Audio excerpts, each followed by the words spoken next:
no creen en ese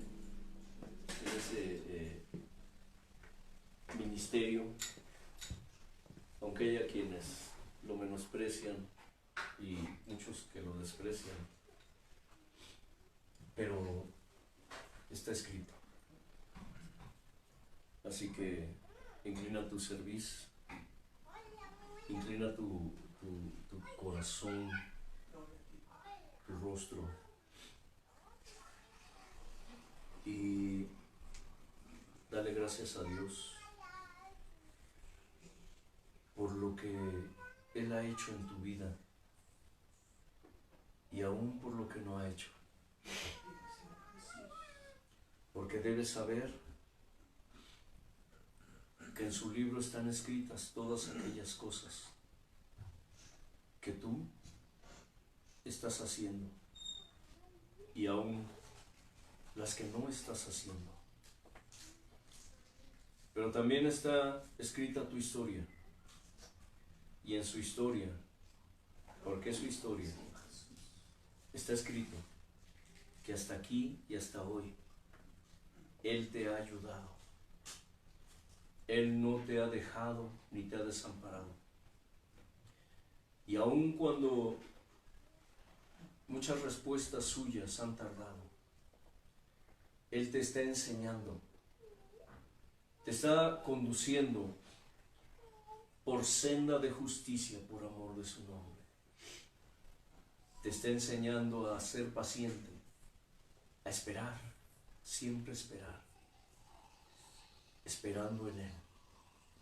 Dale gracias a Dios porque Él es bueno y para siempre es su misericordia. Porque Él abre su mano y renueva todas las cosas cada mañana. Porque sus bondades, sus piedades, sus misericordias se renuevan día con día. Nuevas son cada mañana. Grande es su fidelidad. Gracias, amado Padre. Gracias, amado Hijo. Gracias, amado Espíritu, por darnos tu presencia.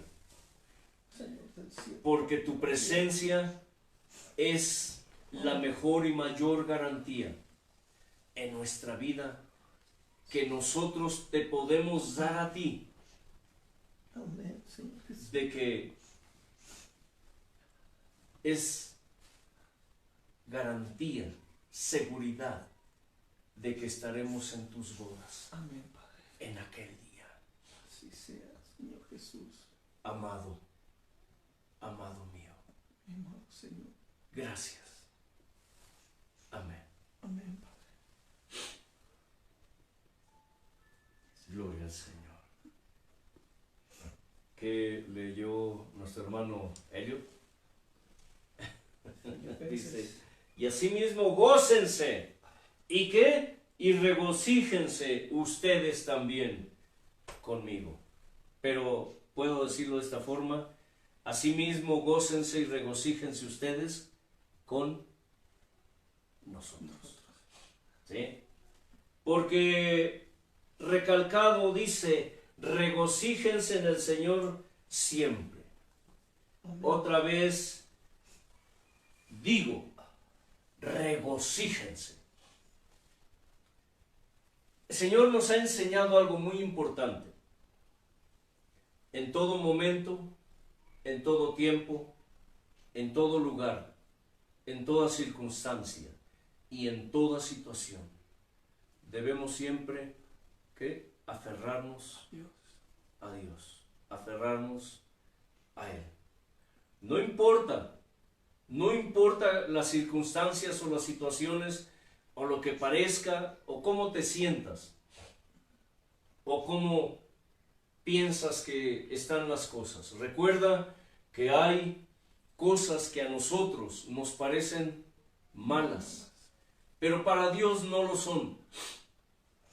Hay cosas que a nosotros nos parecen buenas, pero para Dios no lo son. porque nosotros vemos lo aparente, las apariencias, pero Dios conoce nuestro futuro. Y lo que a nosotros nos parece hoy bueno o malo, y que para Él no lo es, en un futuro, será otra cosa que solamente Él sabe, Él conoce. Recuerden que nuestro pasado, nuestro presente y nuestro futuro está en sus manos. Él tiene el control de tu vida, hermano Elliot. Él tiene el control de tu vida, hermano Leo. Él tiene el control de tu vida. Cual sea tu nombre, quien tú seas, que a fin de cuentas eres alma, eres una alma para Dios. Dijo, todas las almas son mías, así como la del padre, la del hijo, la del primo, la del tío, la del esposo, de la esposa, del abuelo, de la abuela, de la nuera, del yerno, del suegro, de la suegra. Dice, todas las almas son mías. Ayer recordando una palabra que dice, estas almas he creado para mí, mis alabanzas publicarán. Estas almas he creado para mí. ¿Para qué, hermanos? Para alabar a Dios. Para publicar sus alabanzas. ¿Sabían eso? Estas almas, si gustas ayudarme a buscarlo en la concordancia, hermano Elliot, con la palabra publicarán, podría ser, publicarán, o alabanzas. No recuerdo el libro, si está en Jeremías o Isaías, no recuerdo. Es palabra que de pronto Dios me recuerda, dice, estas almas he creado, ¿qué? Para mí, mis alabanzas publicarán. Cuando Dios te creó, dijimos en alguna ocasión hablando del propósito para el cual Dios nos hizo, nos creó, nos diseñó, fue para publicar, ¿qué? Sus alabanzas, para darle honra y gloria y alabanza al Dios eterno, al Dios del cielo y de la tierra. No te creó para tener una casa de lujo, un carro de lujo, no te creó para tener riquezas materiales aquí. Si a Él le place y está dentro de sus propósitos y de su historia para ti, Él te la dará. Él te la dará si Él quiere. Pero si no quiere Él, si no está dentro de sus propósitos, entonces no te dará eso. Te dará el que lo alabes, el que te regocijes en Él, como dice la Escritura, regocijarte en el Señor siempre, y otra vez te repite, regocíjate. Hay gente que no comprende esto. ¿Ya está listo, hermano? No, hay gente que no sabe o no quiere aceptar esto. Y su enfoque en esta vida es más bien hacia las cosas de este mundo. Aunque dicen que son cristianos, que son hijos de Dios, pero su mirada no está en las riquezas espirituales, sino en las riquezas materiales. Entonces, recordando, repitiendo, estas almas he creado para mí, mis alabanzas publicarán. Búscalo en la palabra creado. Y seguimos con el tema, ya que nuestro hermano encuentre el pasaje. El tema de hoy se titula El aceite de reserva.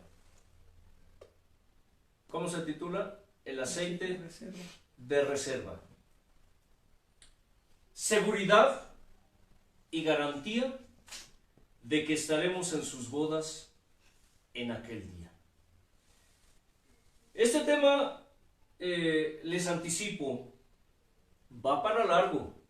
Es Isaías 43, 21. Isaías 43, 21. ¿Cómo dice, hermano? Si gustas leerlo, por favor. Dice, este pueblo he creado para mí, mis alabanzas publicará. Mis alabanzas publicará. Hay versiones que dicen, estas almas he creado para mí. ¿Puede repetirlo, hermano? Isaías 43, 21. este pueblo he creado para mí, mis alabanzas publicará. En otras palabras, ¿para qué fuiste creado? Para alabarlo. Dice la Escritura que, hablando de las almas, dice que Él es el Dios de toda carne, pero también dice que Él es el Dios de los espíritus, de las almas, de toda carne. Así que fuiste creado, fuiste hecho para publicar las alabanzas del Dios eterno, del Dios altísimo. La semana anterior leímos la historia de las 10 vírgenes. ¿Recuerdan eso? Esta historia nos narra acerca de 10 vírgenes que esperaban a su amado. ¿Escucha? A su amado. En teoría, y escuchen esto, tomando un poco acerca de esta palabra, su amado, como dice la Escritura, y ustedes lo escucharán muy frecuente con nosotros, que le decimos a nuestro Señor, mi, ¿qué? Amado. Amado. Mi amado. Si realmente amas a Dios, no te avergonzarás decirle al Señor, mi amado. Aunque seas hombre, quítate ese estigma, quítate ese, ¿cómo se dice? Distintivo de hombre o de mujer. ¿Sabes por qué? Porque ante Dios somos almas, no hay Ante sexo. Dios somos almas. Exacto, hermano Elio. Exacto. Él no nos ve como mujer o como hombre. Sí. Él nos ve como almas. Ajá. Y a Dios lo debemos ver así o a Él sí como hombre. Mi alma, ¿qué? Te alaba. Te alaba. Mi alma te anhela. Sí. Mi alma te desea. Pero es un deseo santo, un sí. deseo de anhelarlo, de quererlo, de esa ansiedad de que Él esté con nosotros, de que Él nos toque. Sí. O sea, no es un deseo sucio. No, porque no es carnal. Es que espiritual.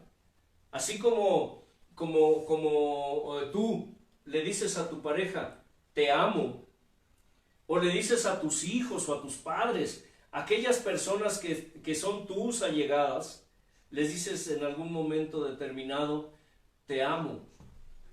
Le dices a tu hermano, por ejemplo, varón, le dices a tu hermano varón, te amo. O tu mujer le dices a otra mujer, te amo, pero se lo dices limpiamente, no con amor carnal. Hace unos días, hablando con una alma que le estamos compartiendo la palabra, le dije, hay varios tipos de amor. Está el amor físico, que va mezclado con el amor sexual, ¿cierto?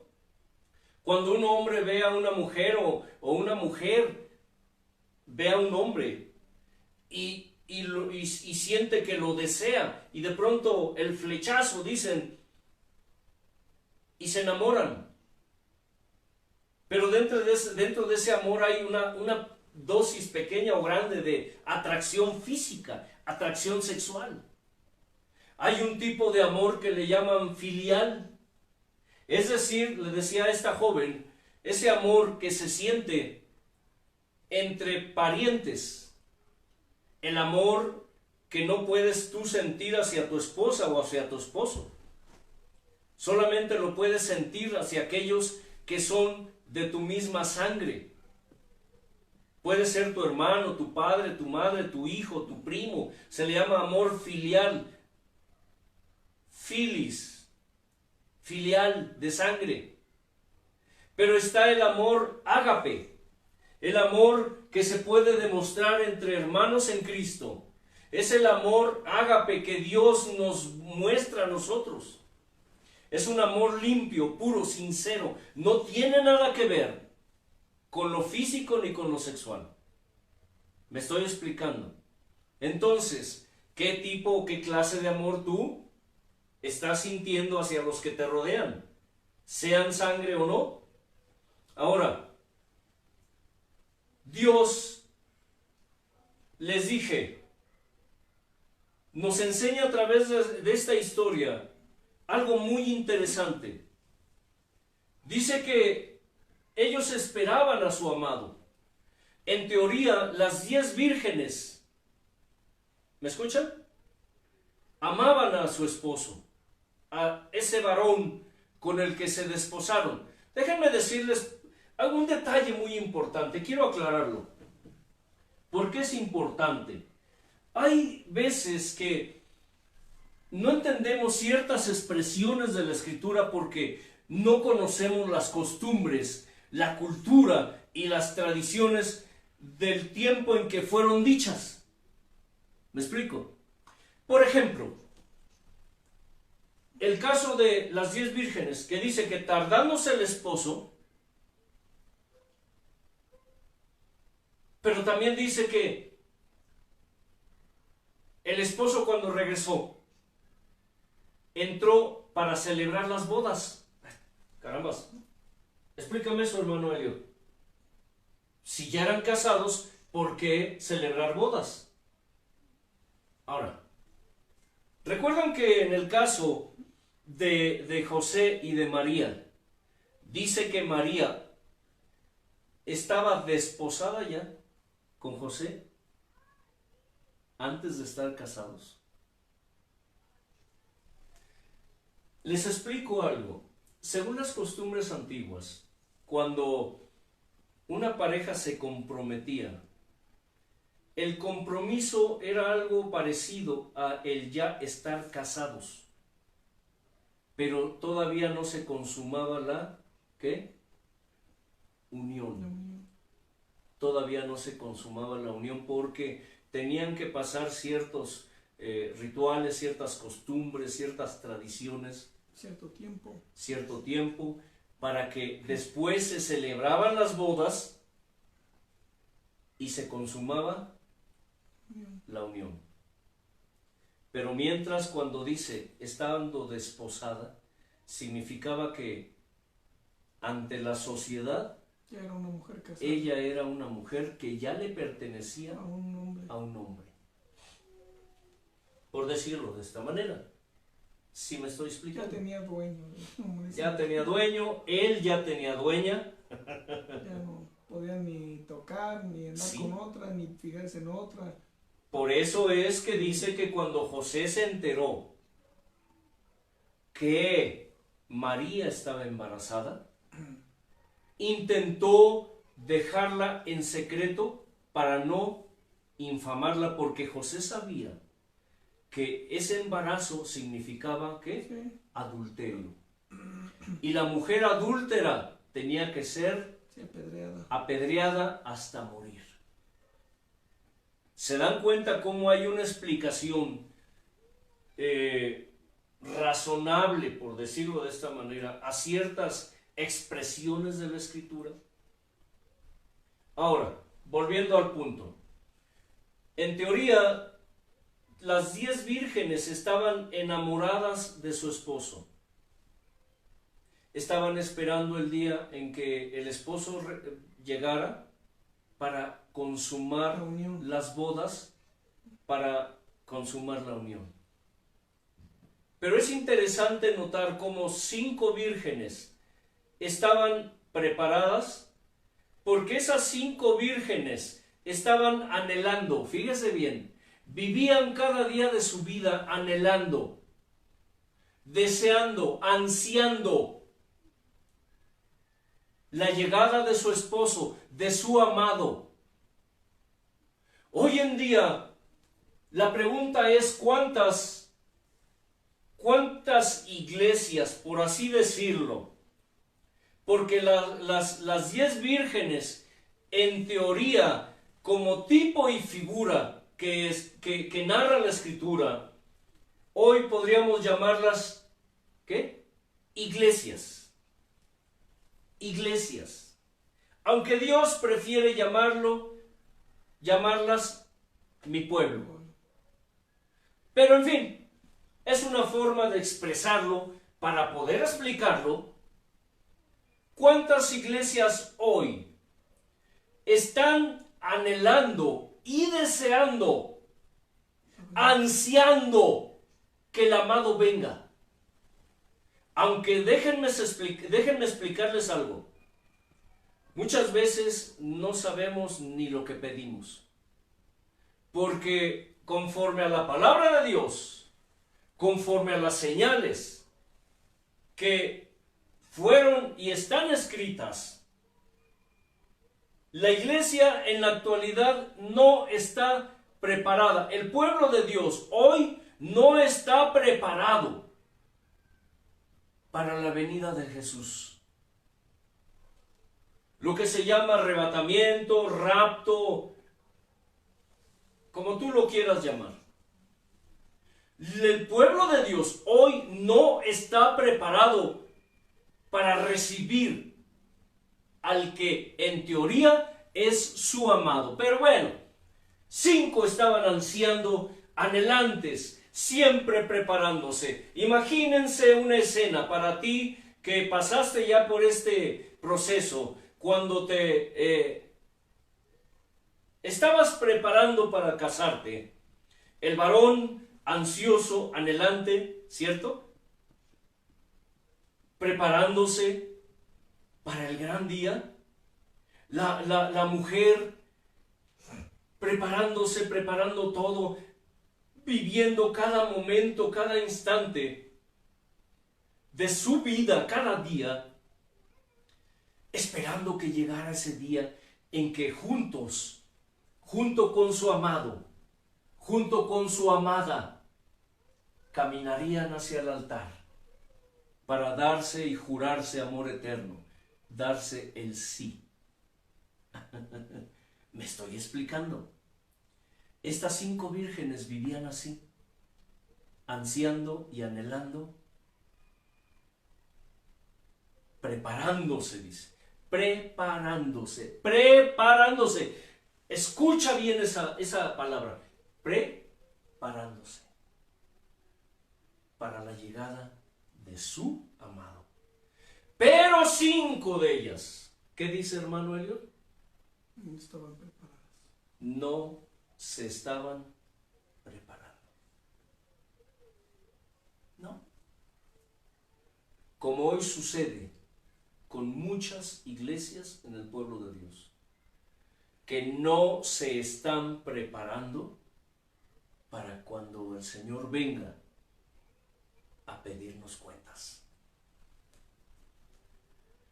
Cada iglesia, y es algo que es muy notorio, cada iglesia dice que están en Cristo. Cada congregación, cada denominación, cada secta dicen que están en Cristo, que hacen la voluntad de Cristo, que se están preparando para que el Señor venga. Pero cuando empezamos a hablar acerca de la seguridad y la garantía de que estaremos en sus bodas en aquel día, nos empezamos a dar cuenta que no se están preparando para las bodas del Cordero.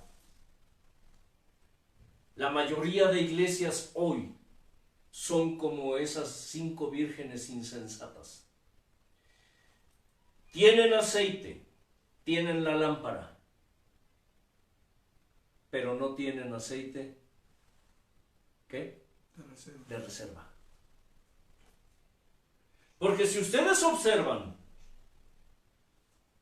la escritura donde habla de que las 10 tomaron sus lámparas, escucha, déjenme buscar el pasaje, lámparas,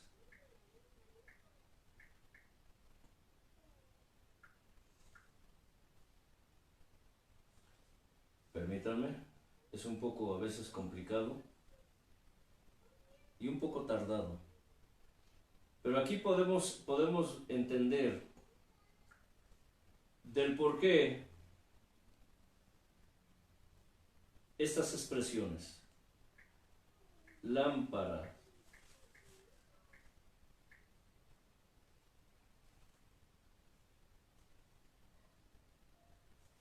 Gloria al Señor. Es Mateo 25, ¿verdad? Si no mal recuerdo. Mateo 25.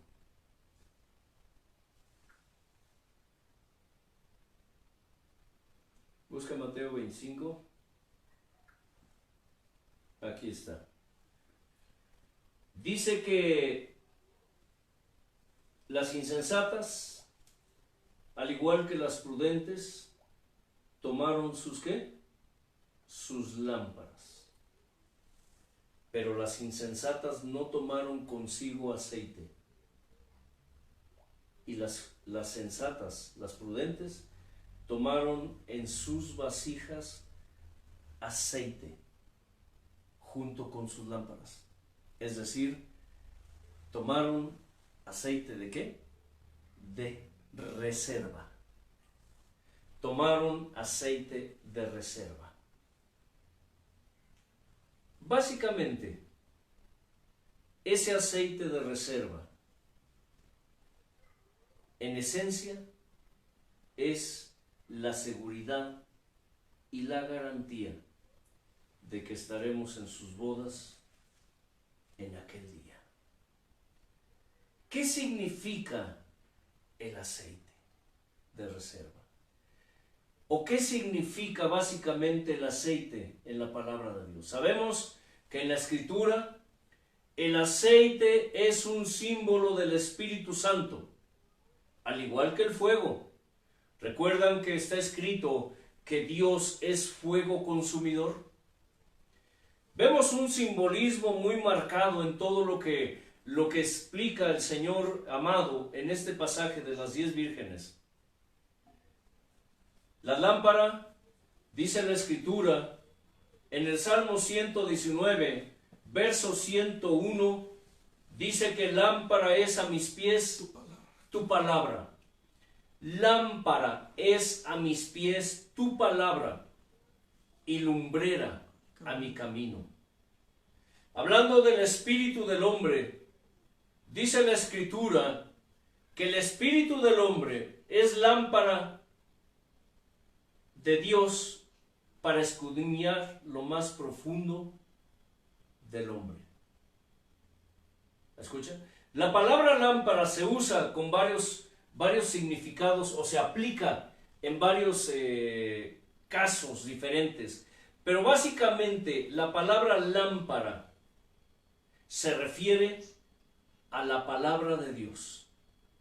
Y sí, hablando de lámpara y hablando de escudriñar al hombre hasta lo más profundo de su ser, entendemos que es la palabra de Dios a través del espíritu humano, como Dios escudriña al hombre en todos sus caminos. Por eso está escrito: escudriñame, oh Dios, y mira si hay en mí camino de perversidad. Te recuerdo una cosa: cuando nosotros nos ponemos ante el espejo, y el espejo es la palabra de Dios, la Escritura, inmediatamente vemos nuestro reflejo. Basta con que nos pongamos ante la palabra para darnos cuenta de quiénes y cómo realmente somos y cómo nos ve Dios.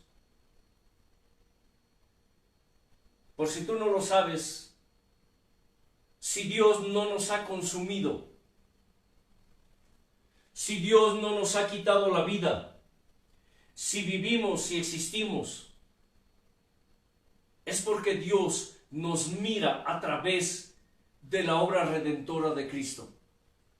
Porque Dios el Padre nos mira a través de su Hijo Jesucristo. No estamos aquí ni somos porque seamos mejores que los demás o porque seamos los consentidos de Dios.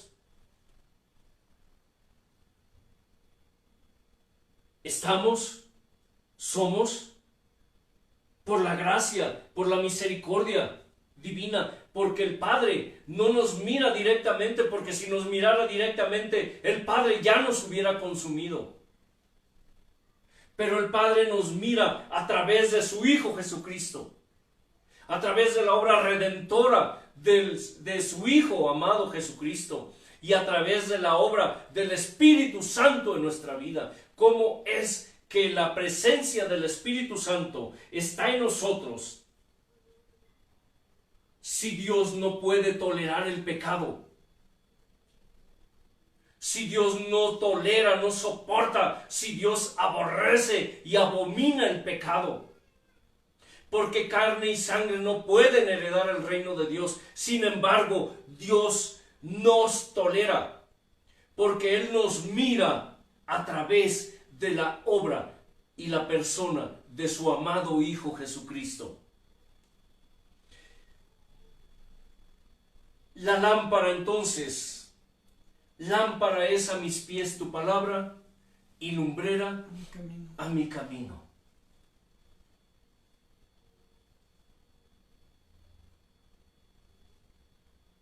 Hace tiempo, Él nos enseñó lo que significa esta historia. Recuerdo ese día cuando Dios nos estaba dando una de sus le dije un día, Señor, lo diré de esta manera, estábamos toda la tribu ahí, y Él nos habló a todos, y le dije, Señor, tú eres nuestro maestro, eres nuestro guía, nuestro instructor. Pero yo siento como si esto fuera una escuela, una escuelita, le dije, porque nos estás enseñando a todos. Nos das tu palabra, nos explicas escritura tras escritura, y a mí en lo personal, que pusiste en mí ese anhelo y ese deseo por aprender tu palabra, por entenderla, por discernirla, para enseñarla a tus almas. Para mí es un gran placer aprender de ti, Señor. No aprender de otros hombres o a través de otros hombres, sino que seas tú en persona quien nos estás enseñando a nosotros. Para mí esto es como una escuela, Señor. Gracias por ser nuestro maestro, le dije. Gracias por explicarnos palabras que, aunque yo creía que las había entendido, ahora me doy cuenta que soy un ignorante, que yo solo sé que no sé nada. Y Él nos empezó a explicar por qué hablaba en esa historia acerca de ese aceite en las vasijas. Aceite en las vasijas. Se supone que todos nosotros debemos tener siempre nuestras lámparas llenas, ¿cierto, hermano Elliot? Debemos tener nuestras lámparas siempre llenas. Y mucha gente nos quedamos con eso. Dice que rebosen nuestras lámparas, dice que rebosen nuestras copas, habla de rebosar. Rebosar, para quienes no entienden, es cuando tú derramas un líquido en un recipiente y queda tan lleno, pero tú sigues vaciando. Sigues vaciando y empieza a rebosar, a derramarse, a escurrir. Pero la Escritura nos habla de un aceite que está en unas vasijas. No está hablando de lámparas, está hablando de vasijas. Recipientes. Aparte de la lámpara. Es decir, nos enseña que no solamente deben estar llenas nuestras lámparas, sino además que rebosando. Pero también debemos tener unas vasijas. Escucha el simbolismo, para que no luego andes diciendo, pensando, creyendo que estamos enseñando cosas locas aquí, o herejías. Todo esto tiene sentido. Usa tus sentidos espirituales, tu imaginación, tu lógica, tu sentido común, y entenderás. Mucha gente que usaba lámparas en la antigüedad no solo llevaban sus lámparas llenas, rebosando a veces, sino que además llevaban unas vasijas o una vasija aparte, llena con aceite, lo que Dios nos enseñó ese día. Ese significado tan importante y tan especial, al cual Él lo llamó aceite de reserva. ¿Sabías que no es suficiente que tú tengas tu lámpara llena? ¿Sabías que no es suficiente que tú tengas tu lámpara rebosando de aceite? Es necesario que tengas, ¿qué? Una vasija con aceite de reserva. Tú podrás decir, oye hermano, ya dinos, ¿qué es eso? Bien, eso vendrá con el tiempo. Puedes tener tu vasija, pero vacía. Pero vacía, sí. Sin aceite. Sí, y eso me recuerda, qué bueno que mencionas esto, hermano, me recuerda una palabra que Dios me dio hace tiempo, meditando y reflexionando. Una vez Él me hablaba y me dijo, la vida espiritual de mis hijos es como el arca del pacto. Ah, caray, le dije, Señor, no entiendo. Y me quedé pensando y Él me hablaba a mi mente espiritual. Hablaba a mi espíritu. Yo escuchaba su voz. Tal vez tú digas, estás loco, que Dios me dijo y que Dios me dijo. Hay que ver en qué contexto se dice el Dios me dijo, ¿cierto? Cuando tú estás tan conectado y tan vinculado a Dios, tú puedes escuchar su voz en tu interior, como si alguien te estuviera hablando adentro de ti. Y es real, y te das cuenta por la palabra que Él empieza a darte y dices, Dios de mi salvación, ¿qué es esto? Nunca se me había ocurrido, dice uno. No es que se te haya ocurrido o no, no es que lo hayas pensado o no, es que es cuando Dios te está hablando a tu ser interior, a tu corazón, a tu mente, a tu alma, a tu espíritu, te está hablando. Y ese día escuchaba su voz, no recuerdo qué estaba haciendo, y me dijo, la vida espiritual de mis hijos es como el arca del pacto. Puede estar llena de mi presencia o puede estar vacía por mi ausencia. ¿Entienden eso, hermanos? Es como la lámpara. Puede estar llena del aceite o puede estar vacía. ¿Te das cuenta? Por eso, a veces las lámparas de muchos, hablando en sentido figurado, simbólico, repito, tipos y figuras, recuérdalo. Las lámparas de muchos solo tienen lo que llamamos aquí hablando de la flamita. ¿Han visto las estufas de gas de antes?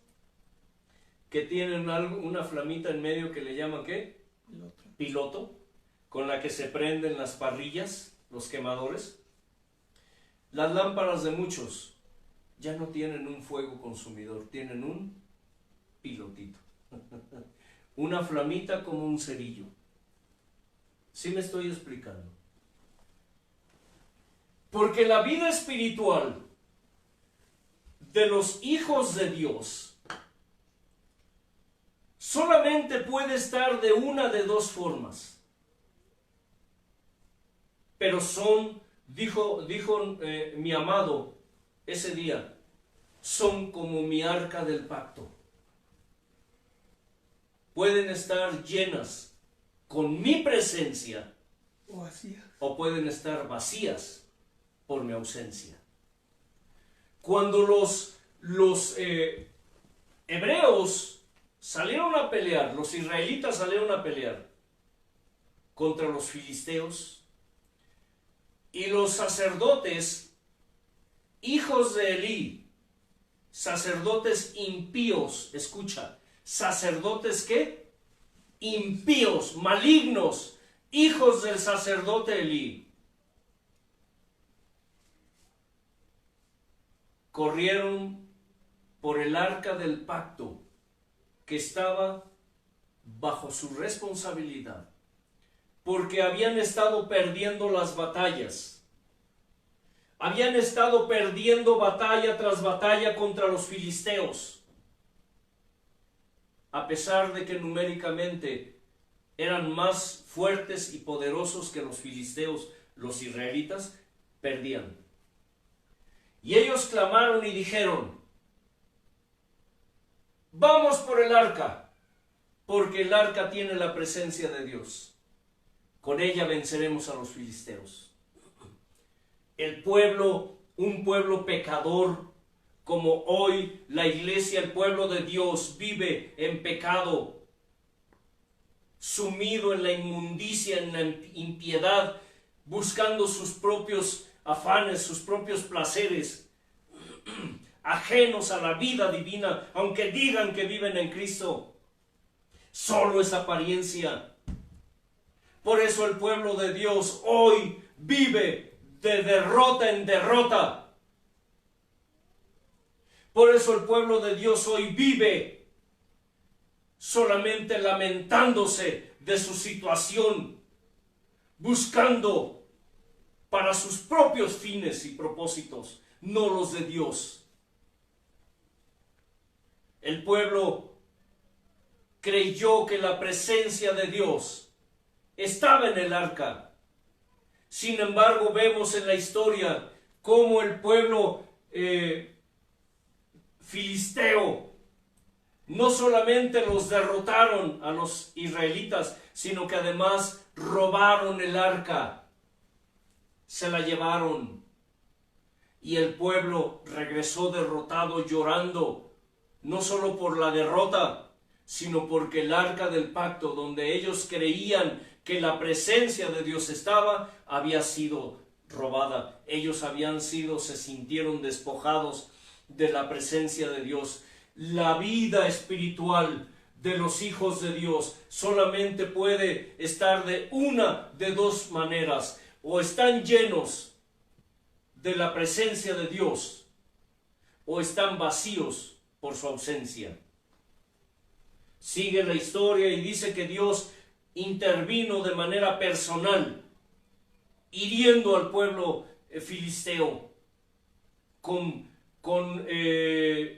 tumores malignos, al grado de que los filisteos dijeron: es porque robamos el arca. Muchos historiadores, estudiando los síntomas que la Escritura narra de esos tumores, del por qué los filisteos pusieron en una carreta el arca del pacto jalada por unos bueyes, pero pusieron unos tumores de oro, unos ratones de oro. Suponen que Dios hirió a esa nación con lo que ahora se conoce como la peste bubónica. Los bubones, que son tumores enormes, que son causados por plagas introducidas por los ratones. Ahora, básicamente, el aceite de reserva del cual el Señor nos habla, lo que Él nos explicó, es el fruto del Espíritu Santo en el creyente. El fruto. ¿Qué significa esto? Tú puedes, como lo mencionamos la enseñanza anterior, tú puedes reunirte, puedes decir que eres cristiano, que eres cristiana, puedes decir que amas a Dios, puedes decir que estás en Cristo, puedes decir muchas cosas, pero si tu vida no está testificando, si tu vida no es congruente, escucha, si tu vida no es congruente, si tus dichos no son congruentes con tus hechos, entonces tú no le estás ofreciendo a Dios la seguridad y la garantía de que estarás en sus bodas en aquel día. ¿Por qué? Porque el aceite de reserva del cual nos habló el Señor ese día, ese aceite en las vasijas, básicamente y en concreto es el fruto del Espíritu Santo en el creyente. ¿Qué es, hermano Eliot? El fruto. El fruto. Y más adelante lo explicaremos. No los frutos, el fruto. Porque Él es Él. ¿Recuerdan? Sí. ¿Cuál es su nombre en la época patriarcal? Él. Él es su nombre. Para aquellos que pelean y discuten y, por Dios santo, cuando escucho gente que está alegando que porque que no, que sí, que Jehová, que Yahweh, que Yahvé, Dios tiene todos los nombres que se te ocurran. Cual sea tu necesidad, ese es su nombre. Pero su nombre desde el principio, el nombre que Moisés escribió desde el Génesis, es Él. Él. Elohim. Eloah. Él. Ahora, es el fruto del Espíritu Santo en la vida del creyente. Hace un momento cuando orábamos, decíamos, Señor, se me fue de pronto la idea. Bueno, gloria al Señor, perdón. Gálatas 5, del 22 al 23, dice: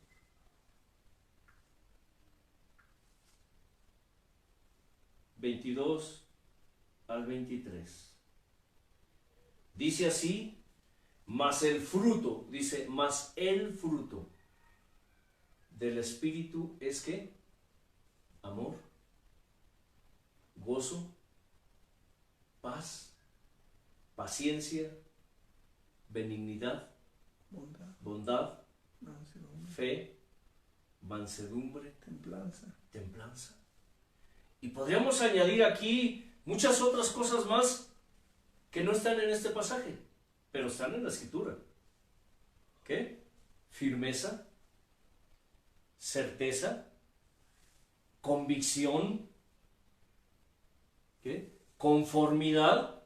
Hemos hablado acerca de estar conformados a la voluntad de Dios, no solamente estar conformes a su voluntad, sino que conformados.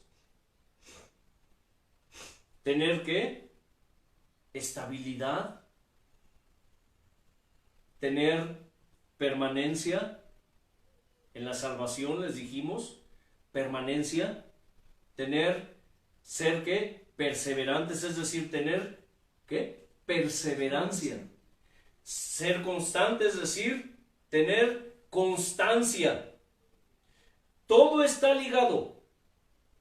Y aunque tú digas, es que eso no lo dice la Biblia, sí lo dice, pero está ¿qué?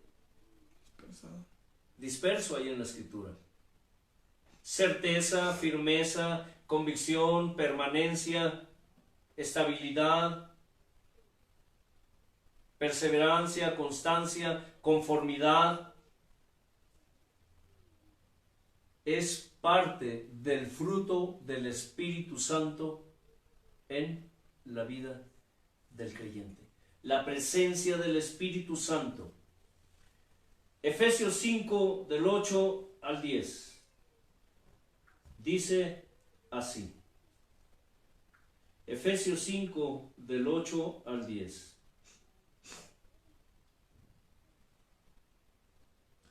Porque en otro tiempo eran tinieblas.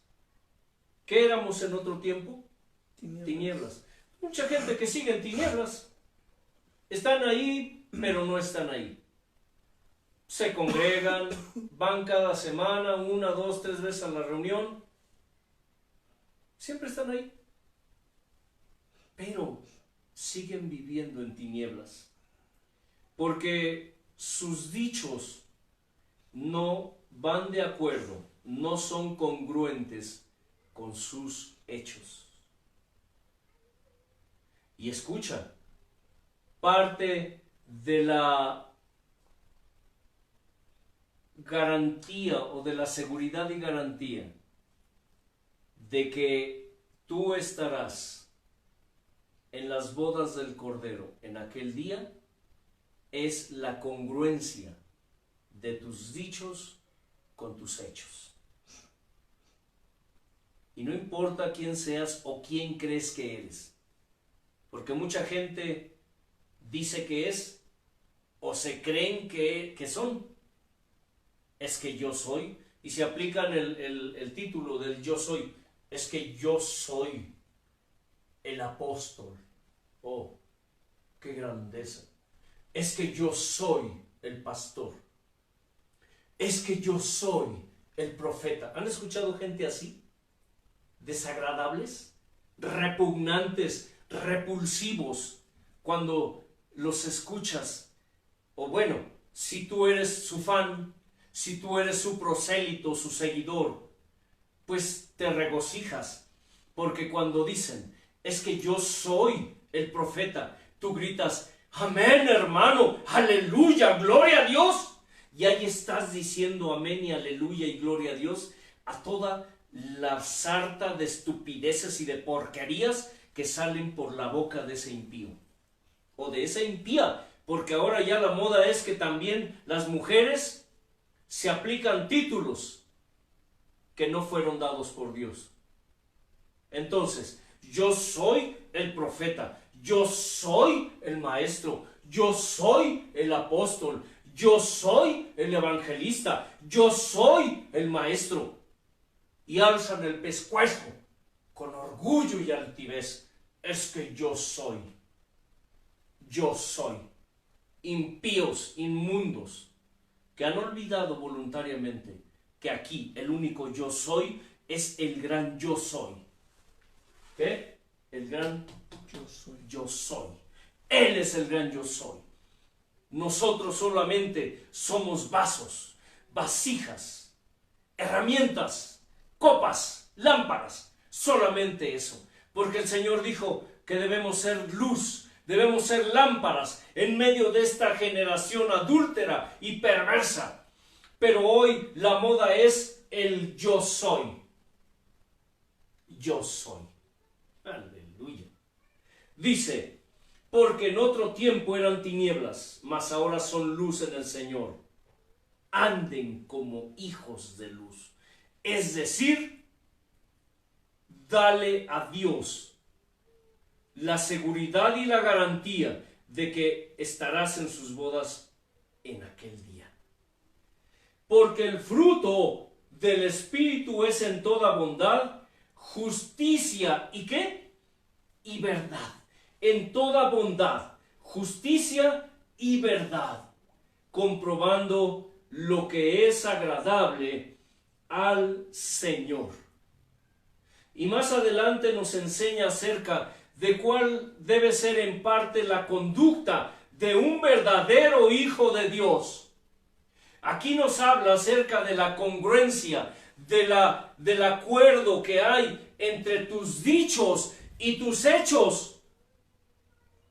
Porque si tú dices pero no haces, y más adelante tocaremos este tema, es como cuando le digo a la gente que me dice, es que yo soy cristiano, es que yo soy evangélico, es que yo soy, porque ahora hasta las ovejas se dicen yo soy. Y siempre les recuerdo una palabra que Dios nos dijo hace tiempo. Él dijo, si te dices, si te pregonas, si presumes ser cristiano, ser hijo de Dios, Mira que se te note. Hermano Elliot, si te dices hijo de Dios, si te dices cristiano, ¿qué? Mira que se te note. ¿De qué te sirve decir que eres si no se te nota? ¿De qué te sirve presumir que eres hijo de Dios, que eres esto, que eres yo soy? Si no se te nota, si tus hechos dicen lo contrario, si tú sigues viviendo en tinieblas, sales de la reunión, cual sea, sales de la actividad disque cristiana, pero afuera te quitas el disfraz, te quitas la máscara, te quitas el traje de cristiano, de hermanito, y te pones y te salen inmediatamente las garras y te salen los cuernos. ¿Sí me explico? Aunque es una forma de ilustrarlo. Decir que te salen los colmillos, las garras y los cuernos, porque el diablo no tiene ni garras, ni colmillos, ni cuernos. Pero es una manera como lo expresamos para decir que mucha gente es hipócrita. Hipócritas. Y la palabra hipócrita, del griego apócrifo o apocrifón, que significa falso, oscuro, lo que parece pero no es, eso significa la palabra hipócrita. En la antigüedad, a lo que hoy conocemos como actores o actrices, se les conocía como hipócritas. Cuando hacían obras de teatro, que los griegos eran muy dados a hacer obras de teatro, a los actores, a las actrices, les llamaban hipócritas. No era un término peyorativo o un insulto, no se usaba en ese sentido. Ahora, la palabra hipócrita se toma como insulto, es un sentido peyorativo, es decir, para ofender. Sin embargo, su verdadero significado es lo que parece, pero no es. Oscuro, escondido, oculto. Eso significa la palabra hipócrita. Por eso el amado le dijo a los fariseos, ¿fariseos qué? Hipócritas. Fariseos hipócritas, porque son como los sepulcros blanqueados, por fuera muy adornados, blancos, pintados, con flores hermosos. Los hombres, cuando una persona muere, adornan sus sepulcros. Pero dice, por dentro, llenos ¿de qué? De corrupción, llenos de gusanos. Muchos creyentes hoy son como sepulcros blanqueados, solamente son hipócritas. Hipócritas. Dicen pero no hacen. Pregonan pero no son lo que dicen. Predican, muchos, ustedes pueden verlos, predicando en las calles, predicando en los transportes, enseñando en los altares, diciéndose que son apóstoles, profetas, pastores, evangelistas, maestros, pero en lo secreto, en sus vidas privadas, viven en pecado, amparados bajo el pretexto y la protección aún de los mismos feligreses, de las mismas ovejas que los justifican y dicen: no juzgues, no juzgues al siervo, no juzgues al siervo. Ah, Señor, cuando escucho esto, no juzgues. Quítate primero la viga que tienes en el ojo para que puedas quitar la pajita que tiene el hermano en su ojo. Eres más hipócrita por hacerte cómplice con las sinvergüenzadas de esos herejes, de esos sinvergüenzas. Hace unos días expulsaron a un hombre que tenía gran prestigio del movimiento donde estaba, porque 4 años viviendo en adulterio, y toda la congregación, el ministerio lo sabía. Pero como este hombre era famoso, no querían tomar medidas. ¿Sabes tú que cuando alguien vive en pecado, dice la Escritura, al hombre que cometa faltas, al hombre que vive en pecado, que es reprendido una y otra vez, después de una y otra amonestación, deséchalo?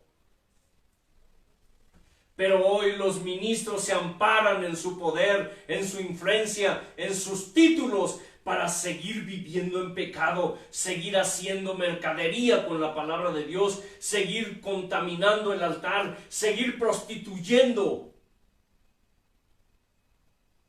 la palabra de Dios. Y lo peor es que la gente lo sabe. ¿Ustedes creen que este tipo de personas, tanto los que pecan como los que se hacen cómplices por callar, le están dando a Dios seguridad y garantía de que estarán en sus bodas en aquel día? No, no. La Escritura dice, aquel que no trae esta doctrina, aquel que se ha desviado del camino, ni le digas a un bienvenido, dice, porque te haces partícipe de sus malas obras. Te haces partícipe cuando tú te vuelves un alcahuete. ¿Por qué creen que Dios mató a Elí? ¿Por qué creen que Dios mató a los hijos de Aarón? ¿Cómo se llamaban los hijos de Aarón, hermano Elliot? Estuvimos hablando hace unos días acerca de eso. Nadab y Abiú. Y eran sacerdotes, pero dice que entraron a ofrecer fuego extraño que Dios no les mandó. ¿Y sabe cómo entraron? Como muchos ministros, bien jarras, así. Le llamamos en México bien jarras. Bueno, aquí le llaman, significa o bien happy, bien felices. Bien felices. ¿Sabían ustedes que hay muchos ministros de todo tipo en el pueblo que ministran borrachos o drogados? No habla de eso nomás, o sea, hablan de sodomitos así, pero sí. O sea, y la gente lo sabe. ¿Y se hacen qué? Cómplices. Se hacen ciegos y se hacen sordos y se hacen mudos. ¿Es el siervo? ¿Es el siervo que Dios lo juzgue? Pues pobre de él, si Dios lo juzga. El amado dijo, juzguen ¿qué? Con justo juicio. No conforme a las apariencias. Juzguen con justo juicio.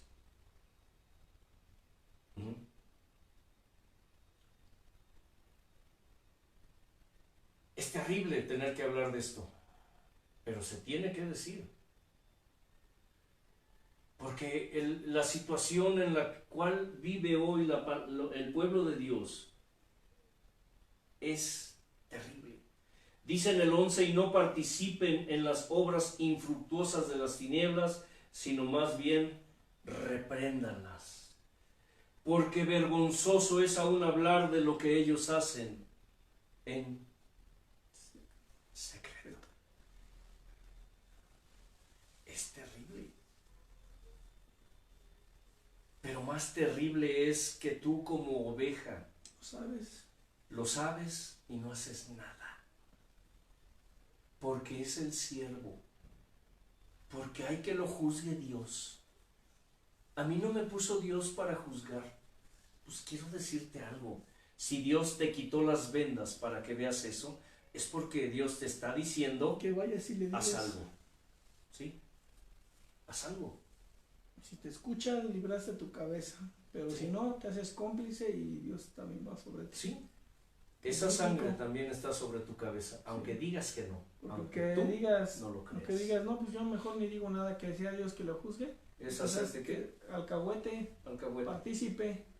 Pero es que pues yo no le digo nada, yo no quiero problemas, pero si ya lo sabes. ¿Por qué decimos que Nadab y Abiú, los hijos de Aarón, entraron borrachos? Porque Dios dijo, a partir de hoy, nadie que venga a ministrar en mi altar tomará ni sidra, ni vino, ni nada. Por lógica, habla que aquellos entraron así, por eso Dios lo prohibió. ¿Llegaron bien qué? Bien happy. Como muchos. Sí, y yo lo he visto. Ministrillos, impíos, van midiendo sus pasos porque van, pero hasta atrás. Ministros de alabanza, pastores. Pero siempre se justifican que Jesús tomó vino. Ah, sí, sí. Se agarran, sí. Algún día explicaremos esa parte sí puedes tomar y lo beber. Que significa el vino. ¿Por qué Dios mató a Elí? Pero primero mató a sus hijos, que eran sacerdotes, porque Dios ya le había hablado a Elí que sus hijos eran impíos. ¿Y qué hizo Elí? Nada. El sacerdote. Los dejó que siguieran. Los dejó. Como muchos hoy dejan a sus parientes, a sus hijos, que hagan lo que quieran en medio de la congregación. Y los papás o los pastores se hacen ¿qué? De la vista flaca. De la vista gorda. Se hacen de la vista gorda y tratan de tapar el sol con un dedo, y hay de aquel o hay de aquella de la iglesia que se atreva a decir algo. Hay de ellos. Los echan. Pero ¿sabes qué? Si tú padeces por causa del evangelio, por causa de la palabra, dice la escritura que eres ¿qué? Bienaventurado. Bienaventurado eres si por causa de la palabra de Dios el nombre del Señor es vituperado, estás padeciendo. Ciertamente dice de parte de ellos, Dios es blasfemado, pero por parte tuya ¿qué? Dios es glorificado. ¿Sabías que cuando tú padeces por causa del evangelio, cuando tú vas y le dices a un mal hombre, una mala mujer, que dice que son cristianos, que dicen que son ministros, y le haces ver su pecado, y no te escucha, y te expulsan de la iglesia, o toman represalias contra ti, como lo hicieron conmigo un tiempo? Bueno, si bien me quitaron todos los cargos. El pastor se puso de acuerdo con los otros ministros. Si bien te va, te sientan en la banca. Sí, o te sientan en la banca. No, a mí me quisieron sentar en la banca. ¿Y sabe qué pretexto usaron estos sinvergüenzas? Es que, hermano, estás muy saturado de trabajo. Hermano Antelmo, necesitas un descanso. ¿Sabes qué? Te vamos a quitar todos los cargos de la iglesia que tienes. Para que descanses. Y descansa.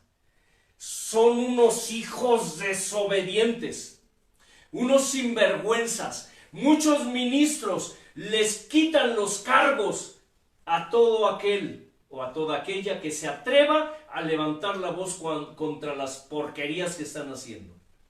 A mí me hicieron eso. Y dijeron, es que tienes mucho trabajo, hermano. Y recuerdo la cara del pastor. Se recargó en la silla, sonrió, hizo. ¿Sabe por qué? Porque le estaba yo estorbando. Y obviamente los otros anhelaban el hueso. Es asombrosa la actitud que asumen ciertos ministros, hijos de Dios, que más que hijos de Dios, que más que ministros de Dios, son hijos del diablo. Háblese del pastor o de quien sea. Ay, no juzgue, hermano. Pues quédate con tu doctrina del no juzgues. Como dice, te vas a perder con ella. Como dice una hondureña, sigue con la misma papada. Sí, y hasta la fecha, esa congregación, en cuanto me sacaron de allí, aunque digan, es que tú renunciaste, Antelmo. Sí, yo renuncié. Porque cuando tú dejas de ser bendición, ¿en qué te conviertes? Cómplice. ¿En maldición o en cómplice? No, maldición. Y yo le dije a Dios, Señor, yo no puedo estar aquí. Porque quieren hacer, ve, calla. Sí, ya estos se pusieron de acuerdo, se juntaron, y la congregación, pues como como muchas congregaciones, no les gusta la palabra, les gusta nada más que que les acaricien la orejita. Por eso están allí, porque aunque esté mal el pastor, el hermano que predica, que enseña, pero ay, qué bonito habla, ay, es puro amor el hermano, ay, ese hermano sí tiene amor, no como el hermano Antelmo, no como el hermano Elliot, el pastor es pura miel, el hermano que enseña es pura hiel. No. Le dije a Dios, Señor, ¿qué hago? Y Él me dijo, lo que tú decidas, yo te respaldo. Lo que tú decidas, yo te respaldaré. Y saben, han pasado 30 años y Dios me ha respaldado. Dios me ha dado de su gloria, me ha dado tesoros que yo no hubiera obtenido allí. Pero es un proceso largo, es un proceso amargo, difícil, sí. Para eso Dios me hizo pasar por un desierto en el cual me solté y duré alrededor de 15 a 20 años alejado de Dios, en donde Dios me enseñó cosas, aún regresándome en el mundo. Y cuando Dios me llamó otra vez, ya no me llamó con cuerdas de amor, me llamó con su vara y con su cayado. Ahora cuando hablo acerca de esto, almas, lo hablo como enseñanza, como ilustración, como figura.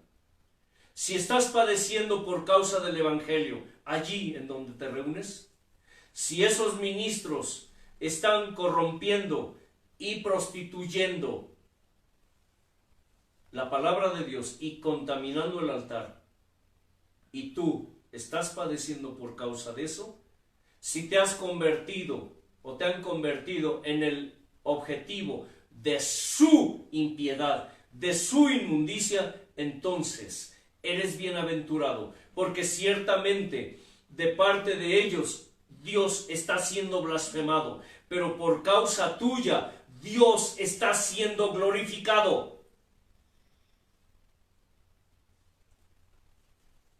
¿No lo crees? Vamos a la palabra.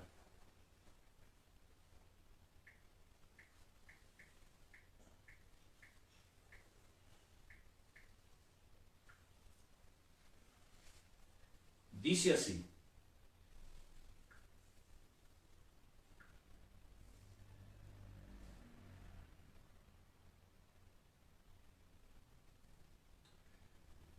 Primera de Pedro capítulo 2,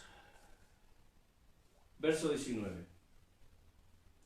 Porque esto merece aprobación si alguno a causa de la conciencia delante de Dios sufre molestias, padeciendo ¿qué? Injustamente. Pues qué gloria es si pecando son abofeteados y lo soportan, mas si haciendo lo bueno sufren y lo soportan, entonces esto ciertamente es aprobado delante de Dios. ¿Sabías que cuando padeces por causa de su palabra, glorificas a Dios? Y que cuando alguien te vitupera por causa de la palabra, llámese converso o llámese hermano, esa persona está blasfemando a Dios.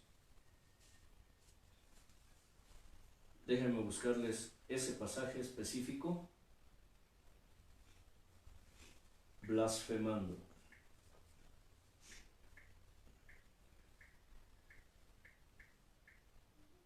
Blasfemado. Vamos a buscarla.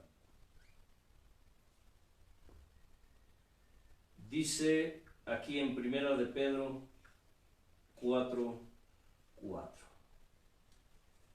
Leeremos desde el 12, no, perdón, Desde el 12, sí. Dice, amados, no se sorprendan del fuego de prueba que les ha sobrevenido, como si alguna cosa extraña les aconteciese, sino gócense por cuanto son participantes de los padecimientos de Cristo, para que también en la revelación de su gloria se gocen con gran alegría. Aleluya. Si son vituperados por el nombre de Cristo, son bienaventurados, porque el glorioso Espíritu de Dios reposa sobre ustedes. ¿Por qué te vituperan, hermano? Porque el Espíritu de Dios está en ti. En ellos no está, aunque sean pastor. Aleluya.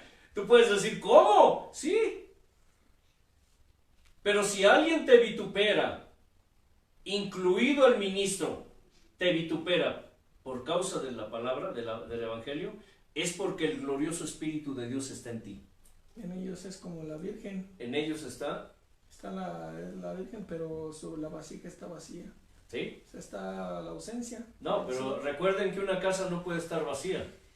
Por eso dice, viene el espíritu inmundo y va y toma otros ¿qué? Siete peores que él. Así viven muchos ministros con demonios. Ciertamente de parte de ellos él es blasfemado, pero por ustedes es glorificado. Así que ninguno de ustedes padezca como homicida o ladrón o malhechor o por entremeterse en lo ajeno.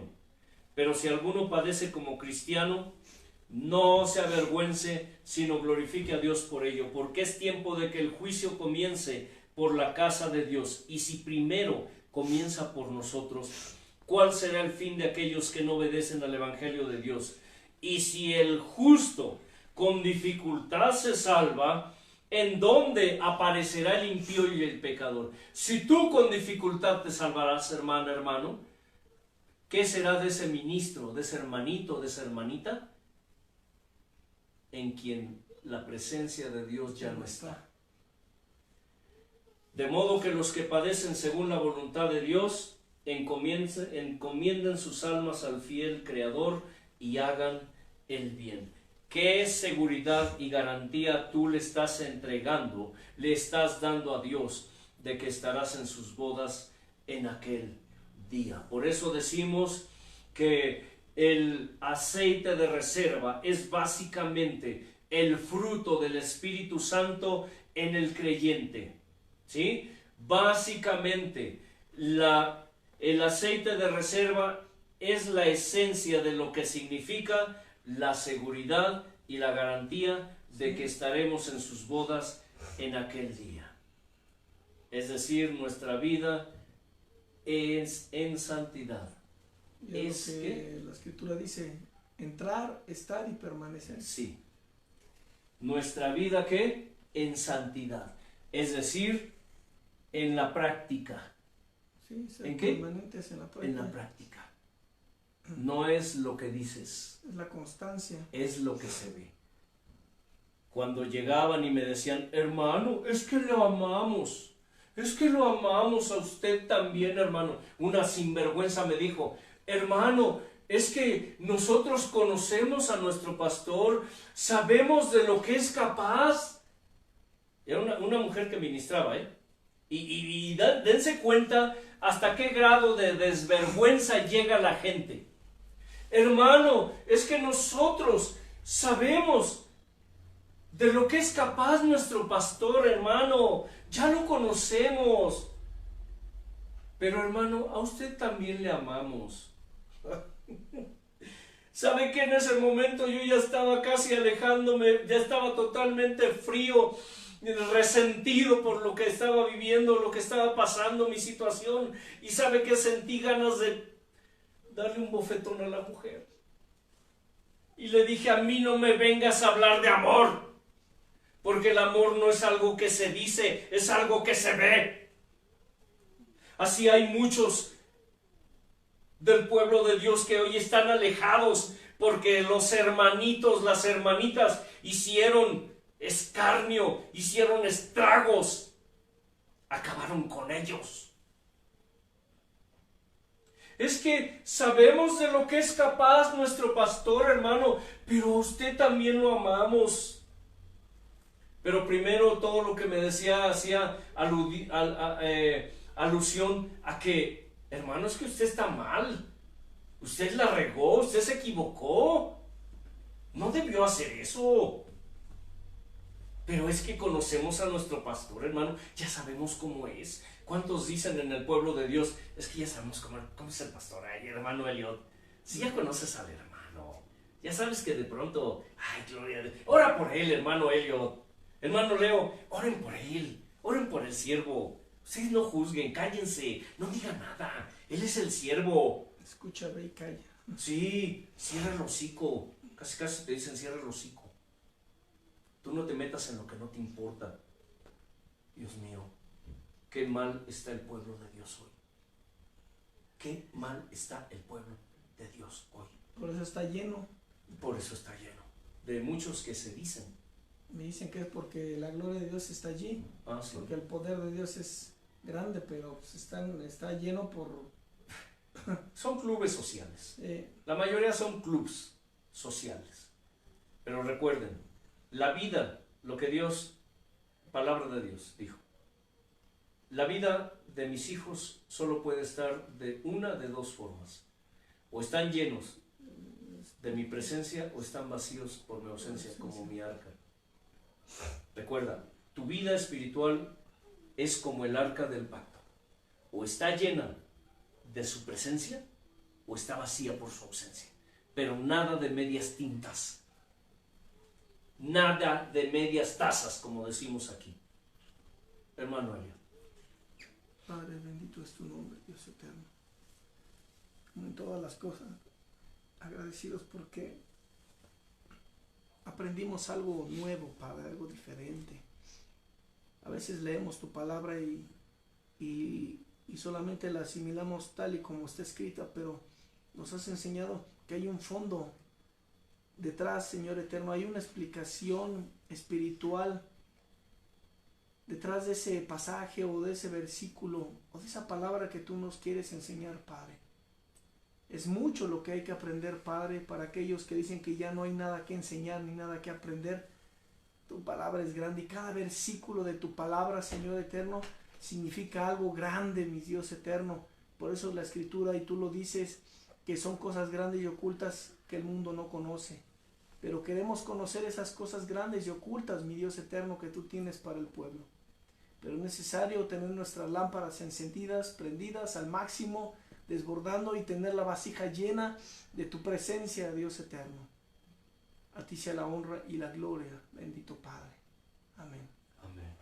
Que la paz de Dios, que sobrepasa todo entendimiento, gobierne sus vidas y todo lo que en ustedes está representado. Recuerden, siempre lo diremos, escudriñen las Escrituras, porque a ustedes les parece que en ellas está la vida eterna y ellas son las que testifican del Señor. Shalom Adonai.